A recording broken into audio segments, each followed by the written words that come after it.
working on something that I started a long time ago, which is a translation of our Jamakir, basically a translation of what's called the Book of Hours, which is the book that contains all of the daily services of the Armenian Church. So we have a whole cycle of daily services done at various hours throughout the day, every day, like all ancient churches, Catholic, Orthodox, Greek, Syrian, Coptic. We also have such a tradition, which is very, very old and very, very beautiful. And it has only been partially translated into English until now, amazingly to me. Archbishop Diran Nersoyan translated a couple of the services. There are about 9 altogether many years ago. And since then, we have little translations here and there that various people have worked on.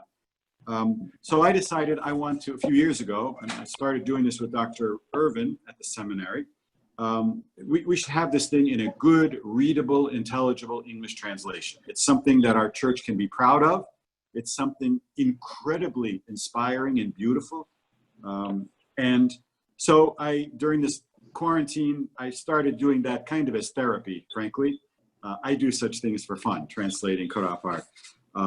So that's been a good part of my work. And the reason I chose this topic is because I realized once again how incredibly significant and important are the Psalms in the worship of the Armenian Church, in the daily worship, but really in any church service, Badarak, sacraments, daily prayers, special prayers. The Psalms are a huge, huge part of that. And I ended up having to translate many, many, many of the Psalms for reasons that we'll talk about in a few minutes. So, you know, the Psalms have been a part of Christian worship from the very beginning. In the New Testament, we already have references, many, many references to the Psalms. In passages like Ephesians chapter 5, verses 18 to 20, if you want to write that down and look it up later, Ephesians chapter 5, verses 18 to 20. And I'll just read one of these. Colossians, St. Paul's letter to the Colossians, chapter 3, 16 to 17. Chapter 3, 16 to 17. And I'll read that one. St. Paul is writing to his parish. Let the word of Christ dwell in you richly. Teach and admonish one another in all wisdom. And sing psalms and hymns and spiritual songs with thankfulness in your hearts to God. And whatever you do in word or deed, do everything in the name of the Lord Jesus, giving thanks to God the Father through him. And there are many passages like this where we are told to sing the Psalms. To sing the Psalms is something that should be instinctive to us. It should be joyous to us. And it is considered prayer. It's nothing short of prayer. And it is arguably, according to the New Testament, the highest form of the praise of God. So St. Paul quotes the Psalms all over the place. Jesus quotes the Psalms constantly. I mean, he knew them by heart, and he uses them to make points.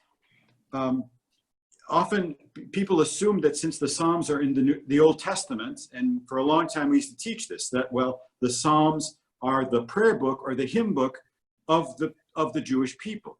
Well, yeah, the Psalms are a hymn book. They are hymns. They were composed for worship, but they were composed for worship for sacrifices, right? For sacrifices. And the Jews stopped doing sacrifices a long time ago. So your Jewish neighbors, they don't go and throw cows on the altar anymore. I think we know this, although a lot of the Old Testament talks a lot about that. But that, at a certain point, that ended. And from before the time of Christ through today, the Psalms really play, not such a huge part in Jewish worship. As late as the 8th century, psalmody for the Jews was something of a novelty. Nowadays, certain Jewish communities use the Psalms, of course, but this idea that that's the old traditional way to pray, and that the Christians adopted the Psalms in their worship by continuing the practice of the Jews is just wrong. For Christians to take the Psalter, the book of Psalms, and just throw it into their service, and here I'm talking East and West, Armenians, Catholics, all of the ancient churches, was a novelty. It was an innovation. And that's really interesting. Why would the Christians take these hymns that were written as many as 1,000 years before them, 1000 BC, some of them probably older than that? Why pluck those out of the New Testament and start using them in your praise and worship of Jesus, right? The Psalms don't mention the word Jesus. They don't mention Jesus. They don't mention the apostles. They obviously don't mention the saints and the martyrs of the church. They don't mention Holy Communion. They don't mention baptism. So why would the early Christians take those Psalms and simply take them as really the basis of their worship? That's a question we're going to have to wrestle with.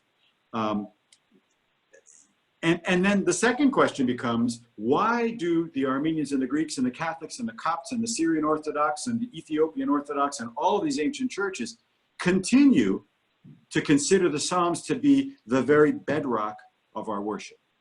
And that is the case, whether we're aware of that or not. Well, clearly, Christians, Armenian Christians, saw something very distinctive and irrepeatable, right? Something very distinctive in the book of Psalms. That's what we want to kind of touch on tonight. The word psalm, the Greek word psalmos, for many centuries referred not only to the 150 Psalms of the Old Testament, but the word psalmos, which refers to a stringed instrument that presumably was plucked while people were singing the Psalms in ancient times. But what the Christians used the word psalm to refer to not only those 150 hymns, but to all kinds of other canticles and hymns that we find throughout the New and Old Testament. And those of you that read the Bible regularly, every now and then you come across hymns, right? All of a sudden the prophet stops giving his prophecies and he says, and then he sang. And then you have, a couple of lines of a song, which presumably had a melody. And although that's maybe found in the prophecy of Isaiah or Jeremiah or elsewhere, the Christians referred even to those as psalms. And there are lots of examples of these. In Exodus, the book of Exodus, once Moses leads his people across the Red Sea, this incredible miracle, he sings a hymn of victory, right? So if you open up Exodus chapter 15, it says, and then Moses stopped and he sang this song. And it's this famous song, Blessed be the Lord, and it goes on and on and on. This praise and thanksgiving to God for having incredibly miraculously rescued the people of Israel. And there are lots of other hymns like this throughout the Old Testament and the New Testament. And the Armenians and other early Christians referred to all of these as psalms. So where did the text of the Psalms come from? Where did these psalms come from? Well, many of the Psalms are attributed to David, King David, the prophet David. We know from various places in the Bible that he was a musician, that he sang, that he played this instrument. Some of the Psalms themselves, they say, this psalm was written by David the king on the occasion of the victory of the Jews over this people. Not all of the Psalms have that kind of an introduction with an author. But traditionally, we refer to the whole book of Psalms sort of as David's creation. Even if David almost certainly took some hymns that were composed long before his time by unknown, composers, and probably lots of people in the years and centuries after King David also, inspired by his example, composed similar hymns that ultimately got put into this book called the Psalms and came to be included among the 150 Psalms. So as far as authorship, that's where the Psalms come from. We don't really have, specific answers. These things are very, very, very old. But what about the text of the Psalms, right? You open your Bible. Most of you read the Bible in English. Whether you read it in English or Armenian, you're probably reading in modern Armenian if you read in Armenian. And you turn to Psalm 1:1 and you look at those words and you say, how did those words get from David to my Bible? That actually is not a simple question. All right. If Bishop Daniel writes a book and I publish it, I actually did just write a book and publish it, but and then the pandemic hit. So I was going to send it to lots of people and put it out for sale and so forth. That hasn't happened. But if and when I do that, I send it to a publisher, the publisher prints it, and then it gets distributed. I give copies away, some people buy copies, it ends up in libraries. And if Ruth goes to read my book, and if Sevan goes to read my book, they may be in different states, but they're going to read the same book, right? They can call each other and say, oh, I just read this passage on page 29, and provided it's the same edition, it's the same work, right? There's no question. Nobody has messed with that. And if they have, it's a crime. This is not the way it works for ancient texts. The Bible, the books of the Bible, for much of history circulated not as one book that we call the Bible, the Old Testament, or the New Testament. Those collections of books came together over a long period of time, before which there was no printing press, there were no publishers, there were people who had a pen. There were manuscripts, right? Handwritten documents. And so if you go around to the great libraries and museums of the world, you can find old manuscripts of this or that book of the Bible, or of Plato, or of whoever you like, the ancient authors. No two manuscripts of the Bible are alike. See, there's the problem. You pick up two copies of the same book that Father Daniel wrote, they're identical. They're identical by definition. Manuscripts don't work that way because human beings are prone to error. So right from the start, you know, there are manuscripts of the Psalms in Hebrew all over the place. The British Museum, the Metropolitan Museum of Art, wherever you want to go, you can find these scraps of them, right? No two of these anywhere are 100% identical. The oldest surviving texts of the Old Testament books are only from the 9th century of the Christian era. So if the Psalms are attributed to King David, that's 1000 BC. It's almost 2000. Almost 2000 years. The oldest manuscript of the Psalms that we possess in full, right, is almost 2000 years after the King David wrote them, if we're going to assume that that's all the case. And even there, we find significant differences of interpretation, right? So the Hebrew language in which the Psalms were written, a little bit of Aramaic and Hebrew. I don't know how many of you have ever learned a Semitic language like Arabic or Hebrew or Syriac. These work very different than English, French, and German, right? And even Armenian. Generally in Semitic languages, you only have consonants, right? You don't have vowels. So when you sit down to write something, although the language itself has vowel sounds, you don't write those. Instead, you may or may not put some little diacritical remarks, some little dots and lines over some of the letters if you want to. But for the most part, Semitic languages are not written with vowels. Furthermore, they're not written with space between the words. This is very hard for us to imagine if we don't have experience with these things. What you end up with is a line of, a line of random consonants with no space between them, page after page of this. Now somebody's got to go through and break up those consonants into words in order to try to understand what the meaning is, right? There are many three-letter words in Hebrew that have the same three consonants, but the vowels are different. And so the meaning of the word is completely different. Although on paper, the way Hebrew is written, it's exactly the same word. So this creates enormous differences in interpretation, right? So if you pick up a 9th century manuscript of the Psalms in Hebrew, even if you know perfect Hebrew, two of you who know perfect Hebrew can pick that manuscript up, the same manuscript, and read it, not entirely differently, but with some significant differences of meaning. This is the nature of ancient texts, and the Bible is no different. We have this idea in our heads, and we so want this to be true. We so want it to be the case that when God created the heavens and the earth, he also created the Bible and sent it down to us. So that we could all look at it the way you and I can pick up the same version of the Bible in English, and we can read together. We can do a Bible study together, right? In our Bible studies, when you participate in a Bible study, you don't have to stop and figure out what the words mean. You start with, well, what is Jesus saying in this verse, right? That's long down the line.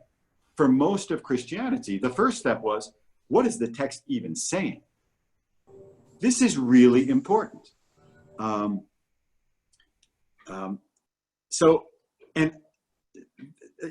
next thing, is important too, and that is, it's only between the 7th and the 10th centuries of the Christian era, so about 1,000 years ago, 1,200 years ago, that there was an agreed upon collection of books in Hebrew that were called the scriptures of the Hebrew scriptures, the Old Testament, right? Only in the 10th century. Jewish history goes on thousands of years before that. The authors wrote hundreds and hundreds, if not thousands of years before that, and yet it's only around the year 900, 1000 AD that there actually is a canon of Hebrew scriptures agreed upon in the Hebrew language, all right? Most English language Bibles, Old Testaments, are based on this particular reading, which is called the Masoretic text. Masoretic text. These are details you don't have to remember. Yeah. Armen. You mentioned about Psalmos and the Psalms. In Arabic, it's called mazamir, which means flutes. Okay, there you go. So there you have a different interpretation. Very good. Well, that's because you said that David played an instrument, and he probably played the flute. Yes. But flute is a very primitive version of the flute as we know it today, but it's called mazamir. That's correct. Thank you. Thank you. So the question then becomes, what was Jesus reading? What were the apostles reading? Right? Whenever you read the New Testament and St. Paul or Jesus quotes and says, this comes from the scriptures say this, you realize we're always talking about the Old Testament. It's not the New Testament, right? So what Old Testament were they reading? They were reading a different version of the Old Testament, which is called the Septuagint. See, I had all this on nice slides for you to copy. And Septuagint, which means 70 in Latin. This is a translation of the Jewish scriptures in the mid-3rd century before Christ. So really, the oldest collection of books of the Old Testament is a Greek translation of the Hebrew that is given to us in the mid-3rd century BC. Call it 250 BC.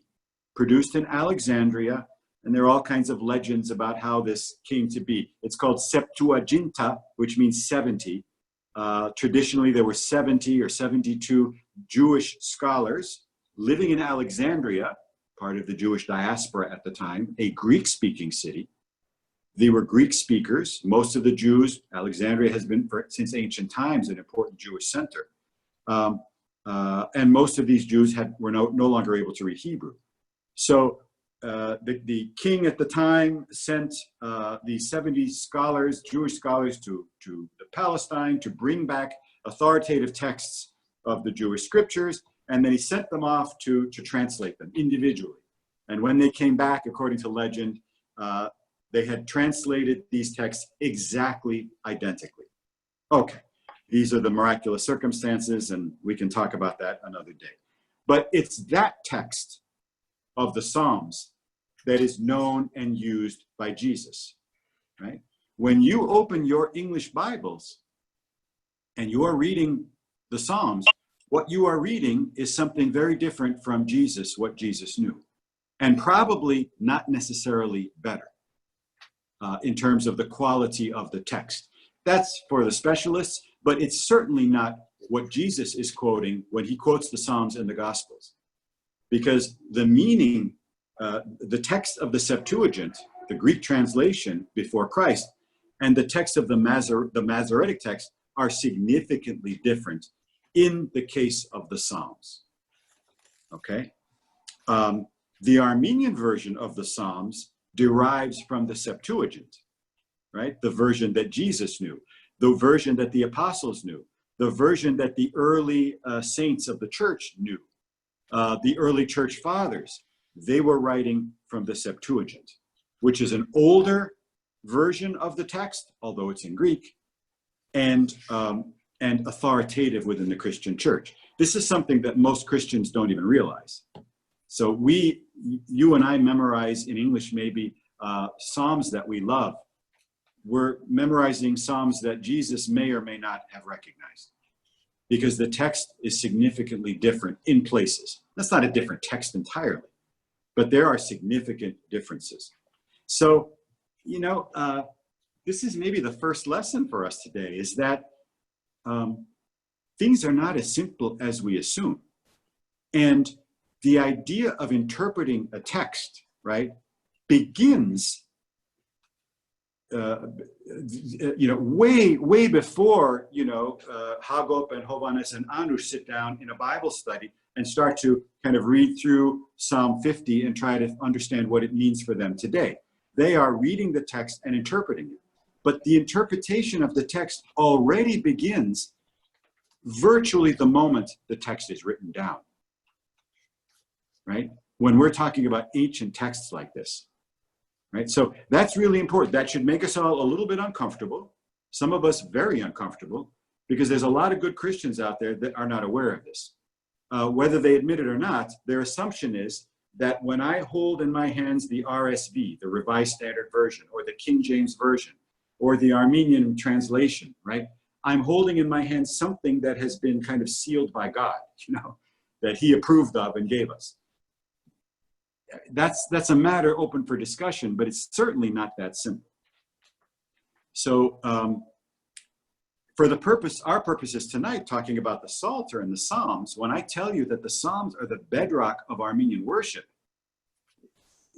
this is a complicated issue. This is not simply, well, isn't that nice? The Armenian worship is based on the Bible and the Psalms. No, there's a lot of interpretation that has taken place there. Okay, we're going to come back to that point. Let's talk about the Armenian Psalms. I brought with me my copy of the Armenian Psalter. It says, are you seeing it backwards?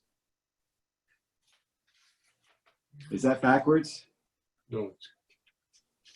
For me, it's backwards. But it's called Kirk Salmosats Tafti, right? That means the book of the Psalms of David. Right? Whether or not factually King David actually sat down and composed every single psalm, it is the tradition of our church that the whole work is attributed to me. In modern Armenian, we call it Sarmosaran, the book of the Psalms. Sometimes we just call it in Karapar Sarmos, just Sarmos. So Sarmos obviously comes, is related to the word psalm, and it refers to a particular psalm, Psalm 50, Psalm 60, but it also refers to the whole book of Psalms. My version is a beautiful edition from Jerusalem, printed in Jerusalem in 1869. You can actually go to Google Books online, and you can find many digitized copies of the Armenian Psalter already in the 18th century until today. It's amazing what Google Books is doing. As a student, I spent money I didn't have to buy these ancient, beautiful editions 10 years or so before Google said, well, we should just put all that online. God only knows how much money I spent on books that now I can just pull up on Google Books. What about the Armenian translation of the Psalms? Well, when would you say the translation of the Psalms took place? One of you can I can't see you all at once, but Sevan, I'm going to ask you, you're my guinea pig. Sevan, when was the book of Psalms translated into Armenian? Unmute yourself, Sevan. Oh, there. Okay. It wasn't letting me at first. So the early 5th century? Right, and who did that translation? The holy translators. And their names are? Mesrob, Sahak, and whoever else. And a bunch of others, right? A bunch of others who are saints of our church. Thank you, Sevan. Excellent. And that is correct. The Psalms were translated. The Psalms are part of the Bible, part of the Old Testament. And we know very well from our Sunday school classes that Sahag and Mesrob translated the Bible on about the year, the middle of the 5th century, 450, maybe a little earlier. We know that they translated the Bible in 2 phases. They tried it once, they didn't like it, they came back and did it again.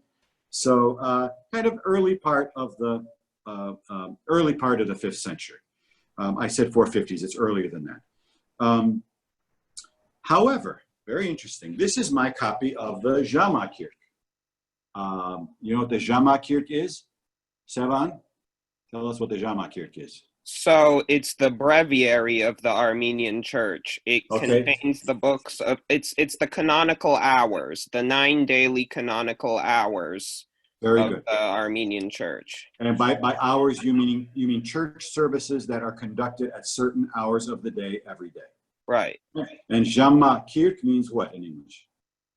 Hours book. Hours book, book of hours. So this is a very nice republication of an old Jerusalem edition from 1955. This one was beautifully photographically done again in Jerusalem in the year 2003. Here's what's interesting. When I take this psalm book, or I look at the Psalms in my Jamakirk, and I compare them to a regular, the old full collections of Armenian, the Armenian Bible, the books of the Armenian Bible, these translations are different.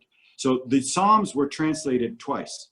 Before the year 404, 405, when the Bible was translated, there already was an existing Armenian translation of the Psalms.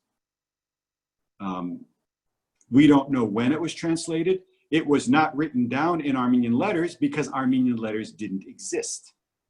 But it was translated, maybe using Greek characters, maybe using Syriac characters, maybe it was simply memorized, because we know until not that long ago that any priest or monk of the Armenian Church was required to memorize the Psalter, the Book of Psalms.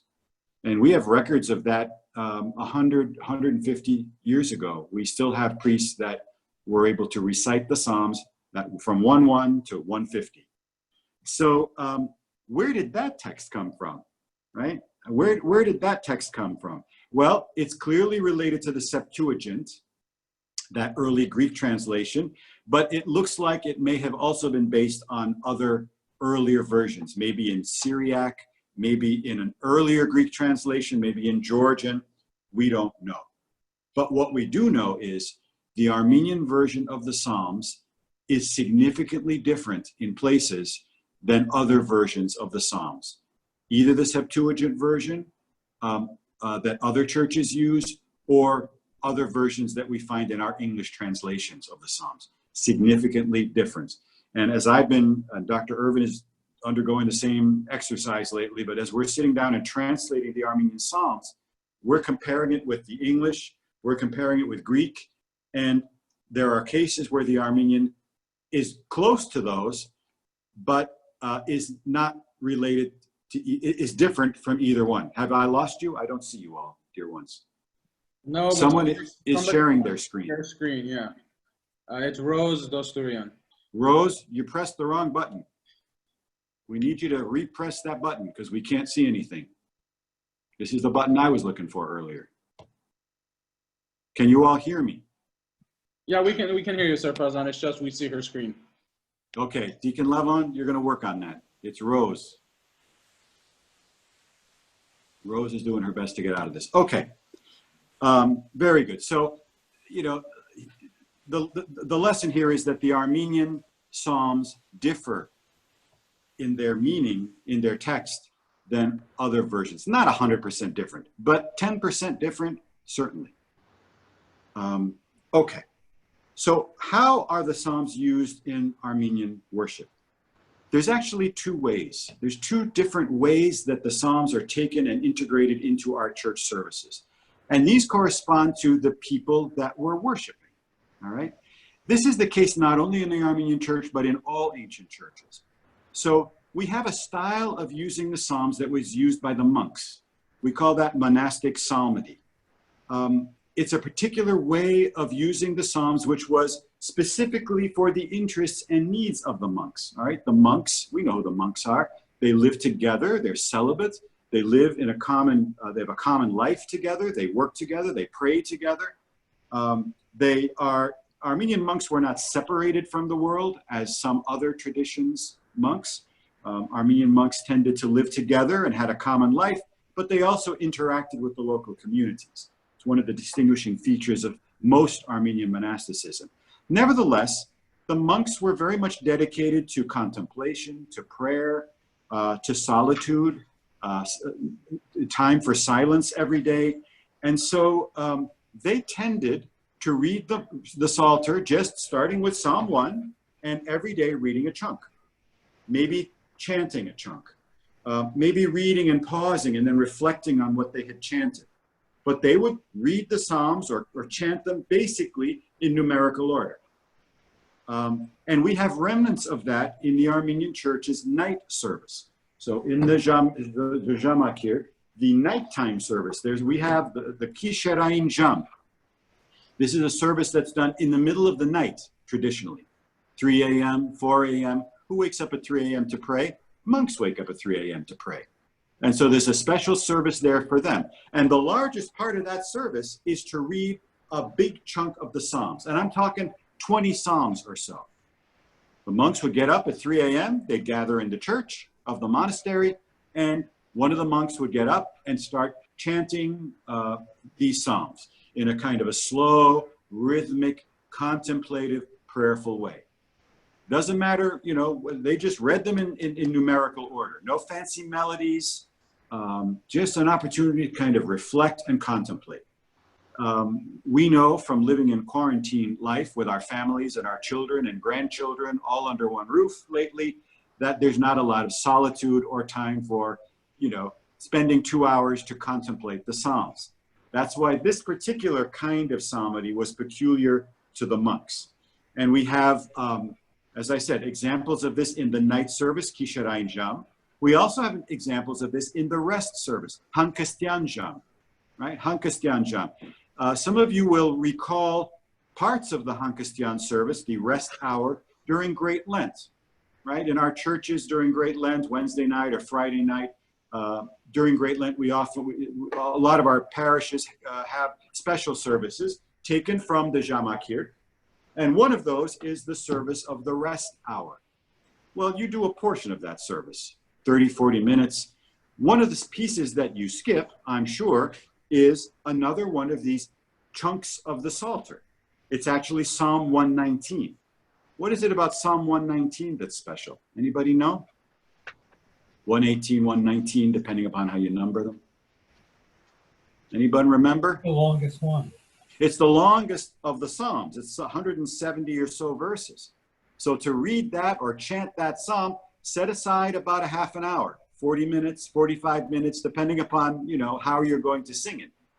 So you don't do that in your parishes during the rest hour in Great Lent. Who's got patience for that? Who's got time for that?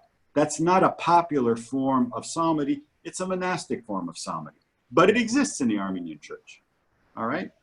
The other form of psalmody would be the opposite. It's kind of like parish psalmody, popular psalmody. Liturgists call that cathedral psalmody, right? The cathedral is the big place where the bishop has his throne, right? Our cathedral is St. Barton. In the early church, the bishop was the pastor. So we're talking essentially about parish churches. And psalmody is used differently in parish churches than it is in monasteries. Right? And when you gather the folks who are farmers and, you know, are working the fields, they've got families, they can't spend 6 hours in the church. Neither 1,000 years ago, nor in the year 2020. It's just not practical. So this way of using the Psalms is different. It's popular. Instead of just reading a big chunk of the Psalter, today it's Psalm 1 to Psalm 20, tomorrow it's Psalm 21 to Psalm 40. Instead, particular Psalms are chosen based on their theme, right? Based on the day, based on the feast day, based on the season or the hour. All right. So examples of this would be the morning service of the Armenian Church, which we call Aravot there, the Psalms have been selected. If you look in your Jamakirk or you go early Sunday morning to church and hear the morning service, which a lot of our priests do early in the morning before the Badarak, you'll find that Psalm 51 is there, Psalms 148 to 150, Psalm 113. These have been selected because somehow they are connected to prayer in the morning. They might have originally been Psalms that were sung, composed to be used for praise in the morning, or they have other references to the morning, or some other reason that the fathers of the Armenian Church have selected that psalm and decided that it should be read in the morning. In other words, there's a theological purpose, there's a spiritual reason why certain psalms are said at certain times in parish worship, right? The psalms that we sing in Armenian morning service are different than the psalms that the Catholic Church sings in its morning worship, different from the psalms that the Coptic Orthodox Church, the Church of Egypt, sings in their morning worship. Why? Because our approach to morning worship is different, because we're Armenians, because Armenia is in a different part of the world than Egypt, right? The occupations, the things that we as Armenians are praying for traditionally are a little bit different. The things that we want to thank God for in the morning are a little bit different than what the Greeks are going to thank God for early in the morning. Now, these are not black and white differences. These are gray areas we're talking about. But it's really interesting to compare these things. We come to appreciate better what it is that morning prayer is all about. Whether we come to church and pray together, or during times of quarantine and pandemic, when we choose to open up the Armenian prayer book, the Jamakirk, and when a nice English translation becomes available, pray those morning hours, right? Pray those psalms and think to ourselves, what is it about this psalm that touches my heart, right? What is it that the Armenian, our ancestors in the Armenian Church were thinking when they chose Psalm 51 rather than Psalm 61, right? So this is characteristic of this parish-based, what we call cathedral psalmody, very popular. Psalms are selected thematically, and they're connected somehow to the occasion of prayer. There's another big difference. These psalms, when they're conducted in the church, tend to be very melodic, very melodic. We have in the Armenian Church at least 16 or 17 surviving melodies for singing the psalms. These are melodies that are distinct, that are used during the various services of the church, specifically for chanting the psalms, for singing the psalms as prayer. If you go to Holy Week services, for example, it's during Holy Week, Holy Thursday, Holy Friday, that some of these distinctive melodies have been preserved. All right?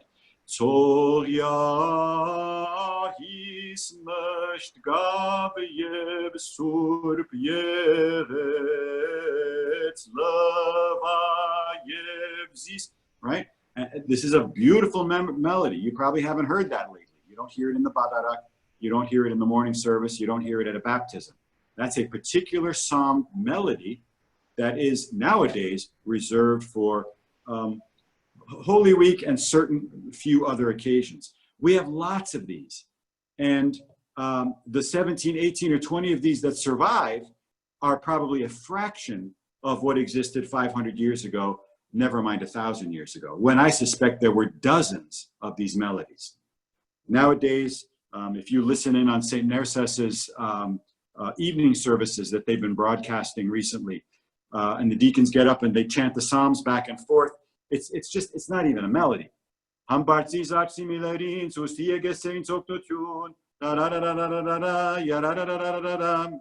very interesting, but that's kind of where we have been left. Armenians have not had a happy or easy history the last few hundred years, and that has impacted the church as well. So the richness of our theological musical tradition has really reduced, something we need to be aware of. The other one is the evening hour, right? Yeregoyanjam, where we have this popular kind of specially selected psalms. So these are the two ways that the psalms are used. There are also different ways that they're actually sung. I'm just going to mention this quickly. There's something that is called alternate psalmody. It's what I just described to you. It's almost the only form of psalmody left. In other words, how do we actually sing the psalms? Not the melody, but who sings them and how. You know, the idea that the psalms should be alternated back and forth. So we take Psalm 51, and one deacon chants the first verse, a deacon at the other end of the church chants the second verse. Then we go back, third verse, fourth verse, back and forth and back and forth. This you have seen probably in various places, in the Badarak and other places, if you pay attention. That's called alternate psalmody. The idea that the psalms are intended to be sung with a group. The psalms bring us together. There is unity in the psalms in the fact that all of us in the church are singing the same song, Psalm 51, but there's variety, there's participation, okay? Really important. There's two different voices. There's a tenor and a baritone, or maybe there's a soprano and a baritone. Maybe there are two choirs. If you go to Istanbul someday, you may very well hear two complete choirs alternating the verses of a psalm back and forth. One of them might be a choir of women singers, one of them men singers. One of them might be deacons, men. One of them might be a mixed choir, right? So there's always this idea that we are united in our worship as one people, God's people coming together. But within that unity, there's harmony, there's diversity, there's movement, there's individuality, there's difference, right? And that is what actually makes this beautiful and I don't say entertaining, but it keeps our attention. And that's the point. So that's alternate psalmody. But that's really traditionally much more traditional, and the preferred form of psalmody is called responsorial psalmody. Responsorial psalmody means that you have a deacon in the front of the church or a soloist. He sings the first psalm of the verse, or the first the first verse of the psalm, or the first couple of verses of the psalm.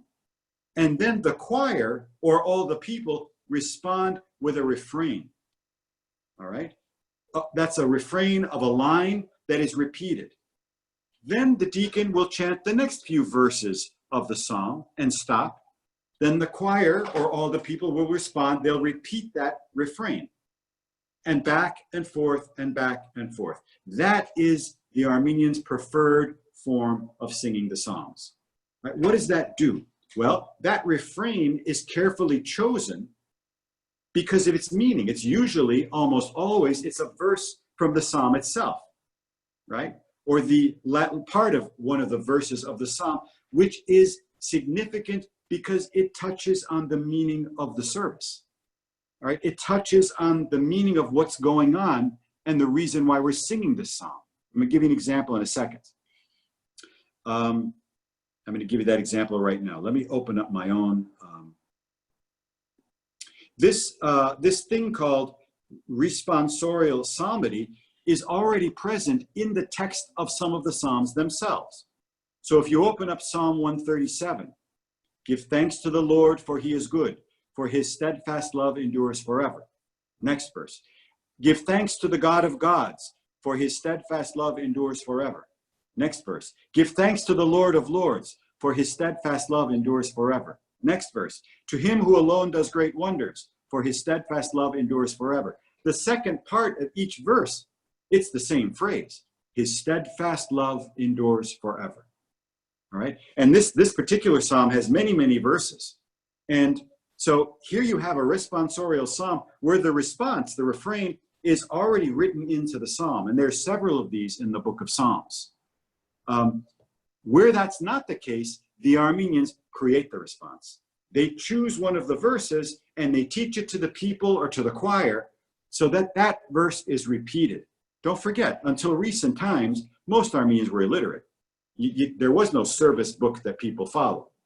So in order to get meaning out of the service and understand what it is we're praying about, one very effective way was to have a short cue, a refrain that we repeated over and over and over, all right? His steadfast love endures forever. Give thanks to God. Give praise to God. Fall down on our knees. All you angels out there, give thanks to God. And after each one of this, everyone repeats, for his steadfast love endures forever. That's a message that probably we should be reminding ourselves of during quarantine times, when our loved ones are getting sick and dying, when we can't go to, attend a funeral, do a proper funeral for our loved ones, and on and on and on, right? Racism and violence here and there, fears about what's coming in the future. For us to gather together, if we're able to do that, and sing the refrain over and over, for his steadfast love endures forever. For his steadfast love endures forever. I used to go to St. Vladimir's, which is the big seminary, the Orthodox seminary that our seminarians go to, right? Not too far from St. Nerses. And I used to go to their Saturday night evening service sometimes. And so they sing this particular psalm in English in the evening. It's part of their service, and it's a big deal. And they sing it beautifully with two choirs. And it goes like this. Give thanks to the Lord, for he is good, alleluia. And then the choir sings, for his mercy endureth forever, alleluia. Then the deacon's going to sing, give thanks to the God of gods, alleluia. And the choir, for his mercy endureth forever, alleluia. Give thanks to the Lord of lords, alleluia, for his mercy. You get the idea. And that melody gets into your head, and you sing along. In their case, it's in harmony. And you sing that about 37 times, and it begins to shape your own prayer. It begins to form you and your approach to God. It begins to make you ask questions about your own life. Do I really live my life as if God's mercy endures forever? Do I really buy that? If so, great. If not, why not? So that's what worship is supposed to be doing to us. And that is a long-standing tradition of our church's worship. Every ceremony of our church's worship was grounded in responsorial psalms, just like that. If I were to take the Jammerkirche, right, which my version here has 700 and some pages, 734 pages. In this book, the responsorial psalms have been reduced to an abbreviation. They just give you the first verse of the psalm, just so you know what psalm it is, and they give you the words of the refrain. There are probably, rough guess, 500 of those in this book. Let's call it 300. That's all right, give or take 100. All right, 300 responsorial psalms in the daily services of the church. If I were to print out all those responsorial psalms, my Jammerkirche would be about 10 volumes like this. All right, so with the psalms included, as the Armenian Church intends, we have 10 volumes like this that the monks prayed every day. Take them out or abbreviate them, you end up with 732 pages. All right, I say this to impress upon you how important the Psalms are in our worship. In modern times, a lot of this has been reduced. I would say that 90% of those Psalms have been entirely omitted. They're still in the service books, but we read right over them. A lot of reasons. Why? Well, when you're being chased by Ottomans with swords, you really don't have time to be chanting psalms for hours and hours in the church, or even for an hour in the church. I'm being a little bit, I'm exaggerating a bit, but it has to do with time and practicality. Armenians didn't have a kingdom where everything was safe and people could comfortably gather in church. So inevitably things became reduced. Although it's remarkable how much Armenians continued to pray and sometimes increased in their prayer historically, precisely during times when they were under assault.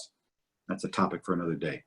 But that applies to us as well. I mean, in our lifestyle and this society today, you can't go and sing psalms all day long, although I think that our lives might actually be improved somewhat and our faith might be surprisingly strengthened if we did return to the psalms to do that.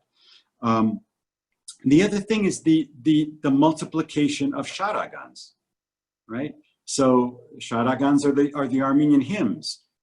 Many of them, but not all of them, written by Armenian composers, Christian composers, right? Hymns that do mention Jesus, that do mention the resurrection, that do mention Mary and the saints, right? That do mention the Armenian feasts and the Armenian saints. Well, once these Shadagans begin to proliferate in the services of the church, then it comes that Armenians begin to kind of prefer to hear the Shadagans with their beautiful melodies and their beautiful Kurapar poetry, right? Composed by saints that we love, as opposed to the Psalms, which each day the Psalms are always there. I can go to them if I need them. But if I've got an hour to pray, I want to, instead of praying the Psalms, I want to pray the beautiful hymns of Saint Nerses Shnor Ali. So gradually the Psalms began to kind of displace the Shadagans began to displace the Psalms in our worship. And that's why you don't hear too many Psalms when you go into church services.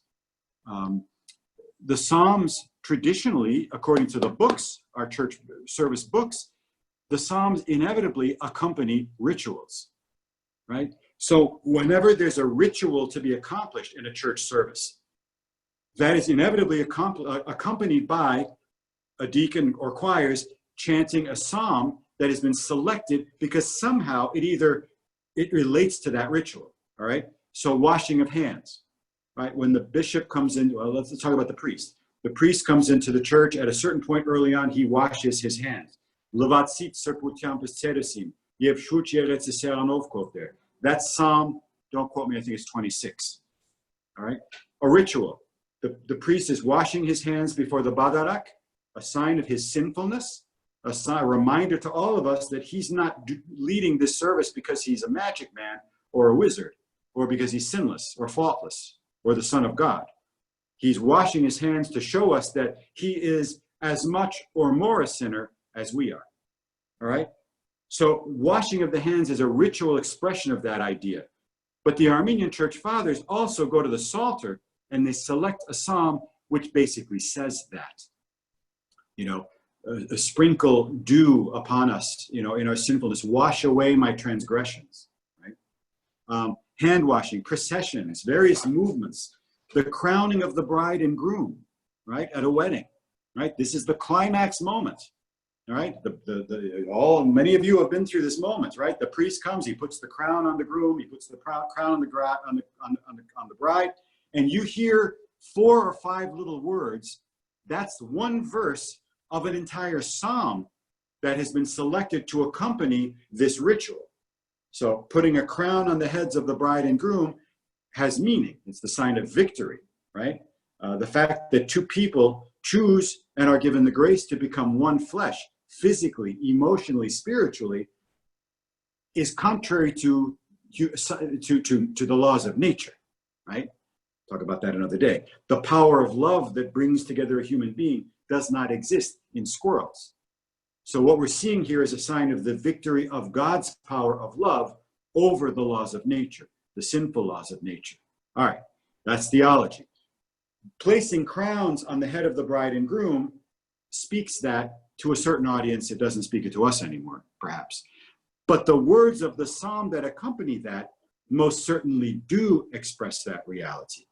And that's why the psalm has been chosen by those who compiled the Armenian wedding service, right? Which is different from a Catholic wedding service, different from a Russian Orthodox wedding service, precisely to comment and give the interpretation of that in a biblical way, all right?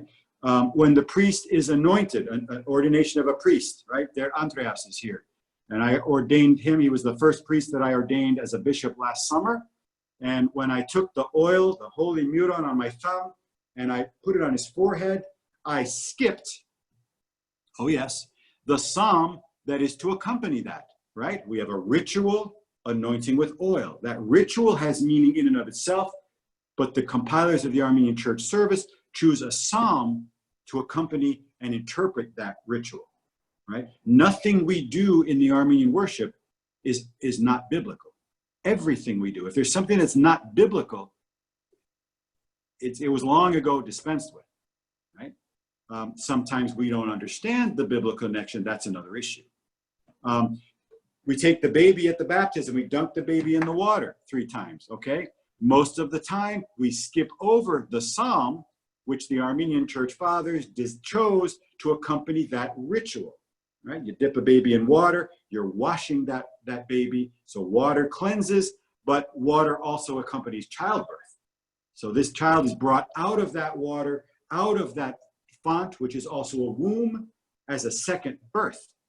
Biological birth happened before. This is spiritual birth. Now, not as a child of the human race, but as a child of God, responsible to God and an heir of all of God's gifts. There's the theology. The ritual speaks to that. The prayer that the priest is going to recite speaks to that. But the psalm that's chosen also speaks to that. Funerals, weddings, morning service, evening service, prayers for the sick, blessing of a new church. God willing, I'm going to do 2 of those next year. You name it. You name the service. Arevakal, sunrise service, right? The Psalms are at the core of all of that. And when we remove the Psalms, for right or wrong, we lose sight of the importance of those Psalms. You know, the Armenian people and all early Christians and Christians of ancient churches like ours, they see in the Psalms something absolutely divine. They see in those words, although, like I said, the words are pre-Christian. They don't talk about resurrection, Jesus, Mary, John the Baptist. And yet, when our people, Christian Armenians, read those words, they read signs that God was already at work redeeming this world, right? Already at work through his invisible Holy Spirit, long before human beings ever knew what a Holy Spirit was, long before, through Jesus Christ, humanity could even conceive of God, God was at work. And if we had a little more time, I would show you specific passages in the Psalms, and they're on every page of the Psalms, where our church fathers said, you see, the Psalm is already speaking about Jesus' baptism, our baptism, Jesus' love for this world, our love for one another, right? By chanting the Psalms, in a way, we are praising God's providence, God's care for this world, this universe, and his people, whether these people lived 1,000,000 years ago or whether they live today. The Psalms are this timeless representation of that in a way that the Jews did not fully grasp. But once Jesus came into this world, the Psalms suddenly made sense. So in that sense, the Psalms become almost like a repeating confession of our faith, right? When we read those Psalms, especially in church, it makes us stop and think. And that challenges us. And it reminds us of the people that we are called to be and maybe have fallen short of. It reminds us of the love that God has for us that perhaps we don't even perceive, right? It challenges our own thinking about what we plan to do with this tiny, minuscule sliver of the history of the universe that God has given us to inhabit, right? After which there'll be an eternity of nothingness, if you go by the view of the atheists, right? So the Psalms force us to question, ask those kinds of deep questions. And during this time of pandemic and quarantine, when everything's up in the air, and when our daily lives and weekly and monthly lives now, and maybe our lives for the rest of this year and beyond, are turned upside down, when people are facing challenges and loss of control that we took for granted 6 months ago, it's a time for us, I believe, to take this time kind of like another great lens and to think about these deeper issues of life, of death, of love, of relationships, of God, the mystery of the Bible itself, and certainly the mystery of those precious words of God's, our unity to God in the Psalms. This is lots of information, but I hope you've gotten something out of it. I would be delighted to spend the rest of our time just listening to you and hearing your thoughts.